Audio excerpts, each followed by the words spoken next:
Ça m'a intéressé, j'ai dit, mais combien ça coûte l'huile là? Il m'a demandé le litre ou le demi-litre. J'ai dit le litre. Ça fait 4000 francs. J'ai dit, ah c'est bien. Hein? Il dit, ah oui, c'est vraiment très bien. Il y a beaucoup de bénéfices. Si vous allez mettre dans des flacons pour vendre, vous allez faire beaucoup de bénéfices. J'ai dit, non, moi je n'achète pas pour vendre, j'achète pour manger. L'huile d'olive, mes frères, c'est pour manger, c'est pas pour vendre.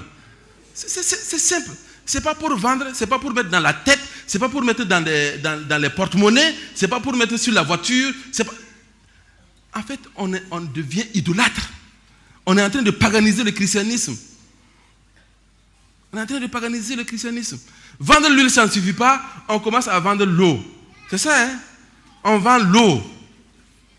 Et Jésus disait, venez, prenez gratuitement. Mais où on a imaginé, dans notre culte, qu'il faut vendre l'eau? Où vous avez vu ça dans le texte? Le salut est gratuit. Non, il faut vendre l'eau, c'est une eau bénite, c'est une eau sainte. Quelle eau bénite? Quelle eau sainte? Quelle eau sainte? Et Nabayogo le faisait remarquer, c'est le pasteur Kielem qui nous a appris hier, non, c'est hier? Avant-hier dans mon bureau que bon maintenant, imposition des mains là, bon ça c'est démodé, c'est imposition des pieds. C'est ça Job? Tu peux venir nous expliquer comment ça se passe? Parce qu'il y a une théologie derrière. Moi, je ne sais pas. Frère, n'allez pas dans un groupe où on va vous imposer les pieds. Vous allez prendre des démons et puis vous allez sortir. Honnêtement. Tu veux venir? Je te donne juste 1-2 minutes. Non, il ne fait pas, hein? Et puis il ne va pas là-bas. Bon, l'image que j'ai vue, les gens sont couchés et ils posent le pied dessus pour prier. Et d'autres, il y a un vieux assis sur sa chaise et il a tendu le pied carrément sur la poitrine. Et l'explication est que Paul et Silas, lorsqu'ils allaient dans une ville et qu'ils n'étaient pas reçus, bon, il leur disait de secouer la poussière de leurs pieds et cette ville sera maudite. Donc, en imposant les pieds, ils secouent la poussière des pieds pour qu'ils maudissent la maladie, l'esprit qui est en la personne. Voilà. Mais où on va tirer toutes c'est tirer du bout de... Et les gens croient. Et les gens croient parce que le texte nous dit que dans les derniers temps, il y aura une puissance de séduction, un esprit de séduction, d'aveuglement qui va détruire la foi de plusieurs. Dieu ne veut pas de cette adoration. Dieu ne veut pas de cette adoration. Il y a une adoration qui est indigne, qui ne reflète pas le désir de Dieu. Parce que l'adoration, ce n'est pas seulement une dévotion. C'est vrai, il y a la notion de dévotion dans l'adoration, mais il y a une relation. Jésus va dire à cette femme, va, appelle ton mari. Et la femme a dit, bon, je vais aller, je vais réfléchir. Non, non, je n'ai pas de mari. Je n'ai pas de mari. Il y a une relation qui est là. L'adoration n'est pas seulement verticale, elle est aussi horizontale. Parce que adorer, c'est traiter bien son épouse. Adorer, c'est traiter bien son époux. Si tu fais pleurer ta femme, et puis tu viens à l'église, c'est toi qui chantes plus fort, danse. Bon, c'est de la comédie. C'est de la comédie. Si tu devais payer tes employés, il y a 3 ou 4 mois, tu gardes leur salaire dans ta poche, et tu es là, alléluia, gloire à Dieu, il m'a béni. C'est pas bénédiction. Où est bénédiction dans ça? Ce n'est pas juste. C'est pas juste, c'est pas une adoration juste, c'est pas indigne, c'est une adoration indigne. Parce qu'avec les autres, ça ne marche pas. On peut dire qu'un tel est un adorateur.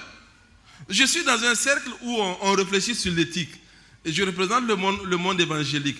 Et dans ce cercle-là, bon, quand on est sorti, on s'était présenté, quand on est sorti, il y a un qui n'est pas de notre foi, qui m'a dit, ah, c'est vous qui êtes à Tanguay Barrage comme pasteur? J'ai dit oui. Je connais quelqu'un qui est dans votre affaire. Bon, quand elle a dit affaire d'abord, je n'étais pas content. Que je connais quelqu'un qui est dans votre affaire. J'ai dit, ah bon? Mais j'étais vraiment... Je mettais ma carapace maintenant, quoi, parce que l'église, ce n'est pas une affaire. Là.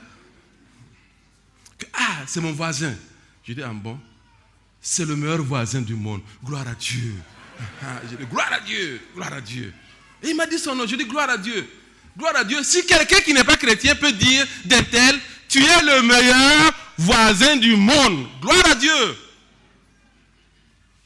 Mais si dans ma maison, personne ne peut venir, Si même les voisins évitent de me saluer le matin parce que bon, on ne sait pas comment je vais répondre. Ce n'est pas une adoration. Ma vie n'est pas une vie d'adoration. Si le collègue là, dans mon bureau, ne va pas prendre mon agrafeuse parce qu'il sait que ça va, il y a une tempête qui va venir, ce n'est pas une adoration. Si je pose ma voiture dans la cour et puis un enfant ne peut pas toucher, ce n'est pas une adoration. Ce n'est pas une adoration. Parce que je ne vis pas en relation avec les autres. Dieu veut, et cette fête-là, cette fête était une fête communautaire. Tout le peuple sortait, c'était la joie, et tout le monde se mettait ensemble pour se réjouir devant l'Éternel. Dieu ne veut pas de cette adoration, parce que avant la dévotion, il y a la relation. Avant la dévotion, il y a la relation. Et la table va nous rappeler, parce que Paul nous dit, est-ce que quelqu'un a un problème à régler avec son frère? Jésus l'a dit, quand tu viens au temple, et tu te rappelles que tu as un problème avec ton frère, laisse-la ton offrande là, ne repars pas avec l'offrande, laisse l'offrande quand même, va régler le problème, puis reviens présenter ton offrande à Dieu. Règle d'abord ce qu'il y a entre toi et ton mari, entre toi et ta femme, entre toi et tes employés, entre toi et tes enfants, entre toi et tes amis. Règle cela avant de venir apporter une adoration à Dieu. Parce qu'au-delà de la dévotion, il y a la relation. Je vais bientôt terminer. Ésaïe 1:1. Qu'ai-je à faire de la multitude de vos sacrifices, dit le Seigneur. J'en ai assez. Je ne prends pas plaisir quand vos mains s'élèvent vers moi. Je détourne mes yeux. Quand vous multipliez les prières, je n'écoute pas. Je n'écoute pas. Pourquoi? Vous m'honorez des lèvres, mais vos mains sont souillées. Vous vivez dans le péché. Écoutez-moi très bien. Dieu veut plus que ta présence à Tanguin Barrage. Dieu veut ta pureté. Ce n'est pas ta présence seulement, Dieu recherche. Dieu recherche ta pureté. Dieu veut plus que tes chants. Dieu veut que tu changes. Tu chantes, gloire à Dieu, il faut changer. Et constamment changer. Parce qu'on ne change pas une fois. Pour nous dire que nous sommes transformés de gloire en gloire, il faut chaque fois changer. Il faut chaque fois vérifier son GPS. Il faut chaque fois mettre ton antivirus là pour analyser, pour scanner, pour voir s'il n'y a pas de péchés qui ont été pris à gauche ou à droite, pour se mettre en règle. Une adoration pure. Une adoration en esprit et en vérité. Ouvrez vos Bibles dans Jude, versets 12 et 13. Ils sont des taches dans vos assemblées, des nuages sans eau emportés par le vent, des arbres d'automne sans fruits, déracinés, des vagues sauvages que tourmentent les étoiles filantes, astres errants auxquels l'obscurité des ténèbres est réservée. Et ça, c'est une adoration impure. Ceux qui, au lieu d'être un témoignage, sont des taches. Je ne sais pas si vous avez déjà vu une tache dans un vêtement. Même si c'est petit, tout le monde voit. Je ne veux pas être une tache dans l'église. Je veux être un témoignage. Je ne veux pas être une tache. Je ne veux pas être ce qui gâte la beauté de l'église. Je ne veux pas être ce qui est là comme une fausse note. Ceux qui font la musique savent quand on parle de fausse note. Ça met tout le monde mal à l'aise. Je ne veux pas être une tache dans l'église. Je veux être un témoignage. C'est ça l'adoration en vérité et en esprit. Je ne veux pas être un nuage sans eau. Quelqu'un qui déçoit. Un nuage, c'est une promesse. Et tout le monde attend. Quand les nuages viennent, surtout en Afrique, ici au Burkina, on s'attend à la pluie. Mais non, ça ce sont des nuages, il n'y a pas d'eau. On ne tient pas ses promesses. On s'est engagé, mais on n'est pas là pour tenir. Non, je ne veux pas être un arbre d'automne, un arbre qui n'a pas de fruits. Parce que je me rappelle que Jésus a maudit le figuier. Il y a beaucoup de promesses qui est là. On croit qu'il y a des fruits, mais il n'y a rien. Il y a un feuillage, mais il n'y a pas de fruits. Dieu veut ma pureté, plus que ma présence. Dieu veut que je change, il veut mon changement, plus que mes chants.